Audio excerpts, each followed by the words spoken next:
Olá, graça e paz em Cristo Jesus. Dando prosseguimento ao nosso texto de João. João capítulo 1, verso 43 ao 51. A escolha de mais discípulos. Esse é o dia seguinte do encontro de Jesus com seus primeiros discípulos que ele escolheu. Nesse bloco, o de hoje, ele chamará Filipe e Natanael. E esses dois passarão a fazer parte também do colégio apostólico. Meus amados, te pedimos a tua orientação mais uma vez, a iluminação da tua palavra, pelo teu Espírito, que o Senhor perdoe os nossos pecados, nossas imperfeições, tudo para a honra e glória do teu nome. Amém. Verso 43. No dia seguinte quis Jesus ir a Galiléia e achou a Filipe e disse-lhe, segue-me. E Filipe era de Betsaida, cidade de André e de Pedro. Filipe achou Natanael e disse-lhe, havemos achado aquele de quem Moisés escreveu na lei e de quem escreveram os profetas, Jesus de Nazaré, filho de José. Disse-lhe Natanael, pode vir alguma coisa boa de Nazaré? Disse-lhe Filipe, vem e vê. Jesus viu Natanael vir ter com ele, disse dele, eis aqui um verdadeiro israelita em quem não há dolo. Disse-lhe Natanael, de onde me conheces tu? Jesus respondeu e disse, antes que Filipe lhe chamasse, te vi eu, estando tu debaixo da figueira. Natanael respondeu e disse-lhe, Rabi, tu és o Filho de Deus, tu és o Rei de Israel.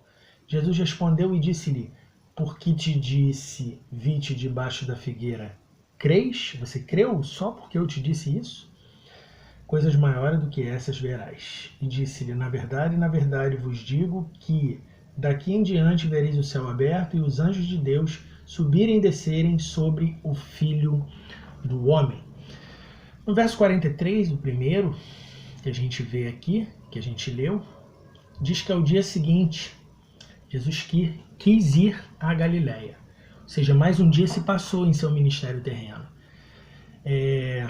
Galiléia seria o lugar onde ele desenvolveria a maior parte de seu ministério terreno. Ela ficava ao norte da Palestina, na margem esquerda do Jordão. O Mar da Galiléia tem esse nome por causa da região. Tinha uma população judaica e gentílica. Ele achou ali Filipe e disse para ele, segue-me. Diferente do que havia ocorrido com os discípulos anteriores, Filipe não faz parte do rol daqueles que estavam ouvindo João Batista num primeiro momento. E também não chegou a Jesus por intermédio de ninguém. Ninguém levou ele até Cristo. O texto diz que Jesus o achou. Não nos importa em que circunstâncias alguém foi salvo. Importa que essa pessoa conheça Cristo, pois só Cristo salva. O que deve ficar claro é que sempre o Espírito quem conduz o pecador, quem joga luz sobre o Salvador para o pecador. Isso é bíblico e não há como negociar. A palavra deve ser sempre o crivo. Percebam que foi a própria palavra quem chamou Filipe. Jesus é a palavra. Pouco se fala sobre Filipe nos evangelhos, que agora estava sendo chamado por Jesus. Seria contado no seleto rol dos apóstolos. Nos outros 3 evangelhos, Mateus, Marcos e Lucas, ele não é listado. Ele é listado entre os 11 e nada mais se fala sobre ele. No Evangelho de João há mais citações a seu respeito. João 6, versos 5 a 7, João 12, verso 21 e 22, João 14, verso 8 e verso 9. No 44, Filipe era de Betsaida, era cidade de André e de Pedro. Por esse relato ficamos sabendo que ele era da mesma cidade. Provável que se conhecessem, é muito provável. Betsaida ficava ao leste da Galiléia, do outro lado do Jordão, e significava cidade dos pescadores. Diz que Filipe achou Natanael, no 45. Aqui ocorre algo parecido com o evento entre André e Pedro. Filipe levou Natanael ao encontro de Jesus, assim da mesma forma que André levou Pedro ao encontro de Jesus. Natanael significa dom de Deus. O paralelo aramaico de seu nome é filho de Tomai. ou seja, Bartolomeu. Por essa razão que Filipe sempre aparece ao lado de Bartolomeu nas listas dos outros evangelistas. Mateus 10:3, Marcos 3:18, Lucas 6:14. E ele, afoito, feliz, havemos achado aquele de quem Moisés escreveu na lei e os profetas, Jesus de Nazaré. Nós achamos ele. Filipe confirmou para Natanael e para nós aquilo que já sabemos, que os judeus aguardavam a vinda do Messias, por causa das promessas do Antigo Testamento. A lei de Moisés e os profetas anunciaram a vinda de Cristo por longos séculos. Homens e mulheres ouviram e aprenderam sobre o Cristo de Deus, mas poucos tiveram o privilégio de realmente conhecê-lo, de vê-lo de perto. Essa geração via o Cristo de Deus ali, perto deles. Percebam o entusiasmo de Filipe. Havemos achado, somos testemunhas oculares do cumprimento da promessa. O que isso tudo nos mostra? Aos pregadores, aqueles que ensinam as Escrituras, o quanto é importante ensinar Cristo a partir das páginas do Antigo Testamento. Ele foi escrito, o Antigo, para mostrar-nos a promessa. Na verdade, os Evangelhos e as cartas do Novo Testamento iluminam o Antigo com a glória de Jesus. Se não conseguirmos compreender Cristo no Antigo Testamento, é porque o véu ainda está à nossa frente. Os pregadores da palavra não devem esquecer de que as Escrituras testificam de Jesus.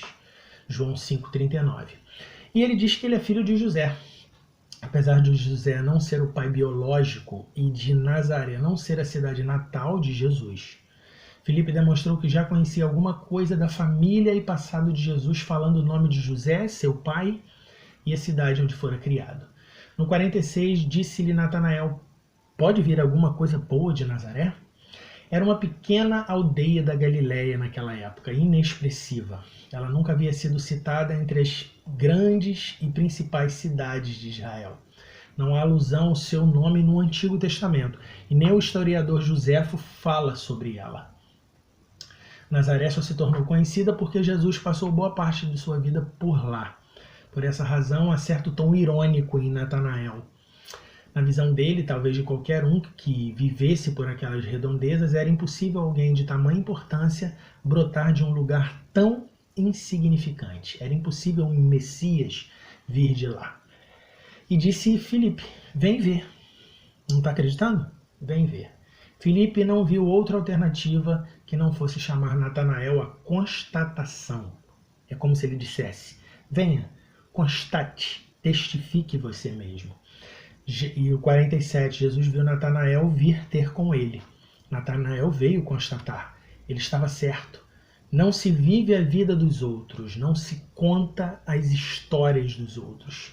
Apesar de a vida cristã necessitar de comunhão entre os irmãos, isso está lá em 1 João 4:11, versículo 12, versículo 20 também. Cada um dos crentes deve conhecer a Cristo pessoalmente com a intimidade em sua palavra. Uma intimidade de oração, uma intimidade de vida com Deus.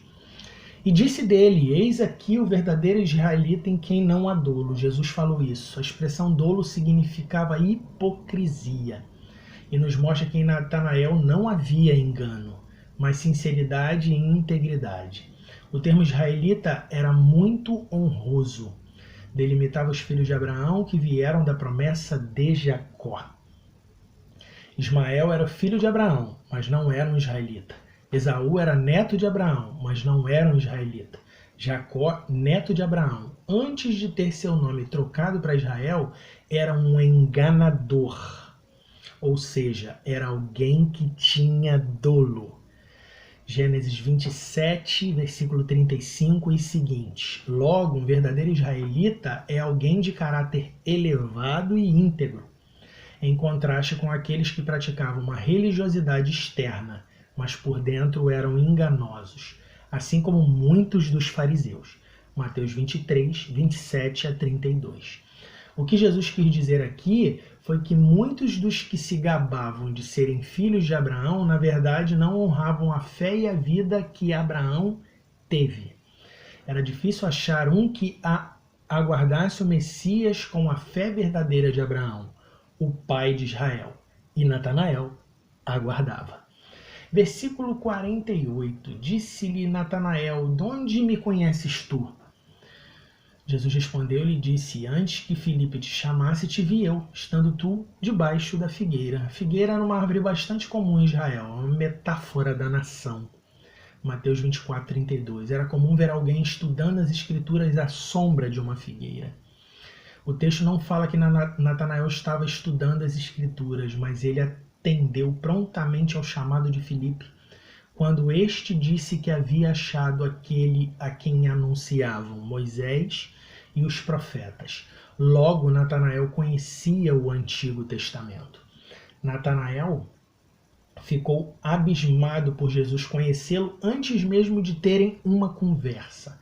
Fica claro que Jesus, sendo homem, não deixou de ser onisciente. Salmo 139, verso 4 e 23.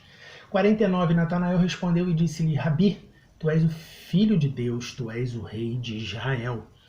Natanael reconheceu a magnitude, a honra e a majestade de quem estava à sua frente. Chamou Jesus de Rabi, o mesmo tratamento que os dois primeiros discípulos lhe deram, lá no versículo 38 desse mesmo capítulo. Natanael também reconheceu Jesus como o Filho de Deus, um termo que estava ligado ao Messias e mais tarde se tornou um termo para exemplificar a natureza divina de Jesus.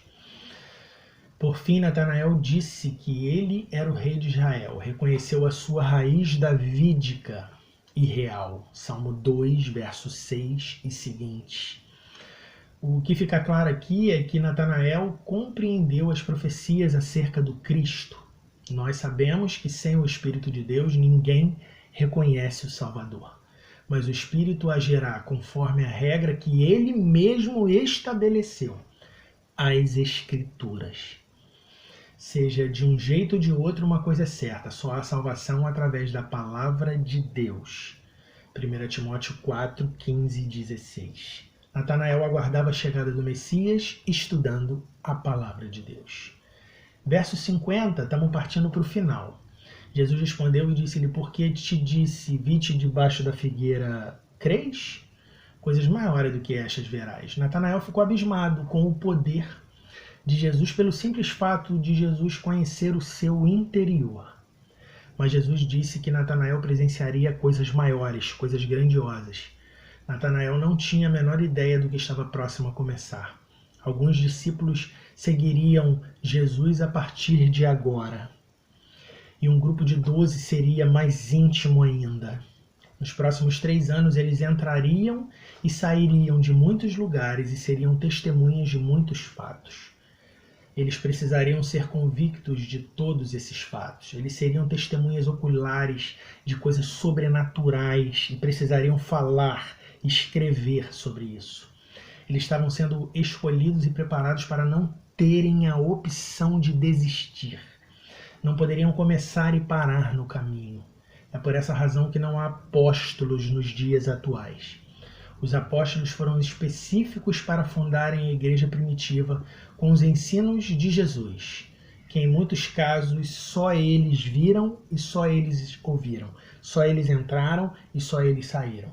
Conferir isso lá em Atos 1, versículo 21 e 22.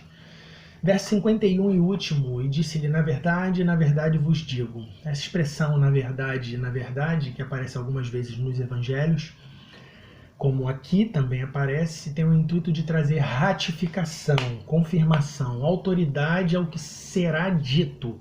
É uma espécie de reforço. E Jesus diz que daqui em diante vereis o céu aberto e os anjos de Deus subirem e descerem. O que quer isto dizer? Há uma referência ao Antigo Testamento nessa citação de Jesus.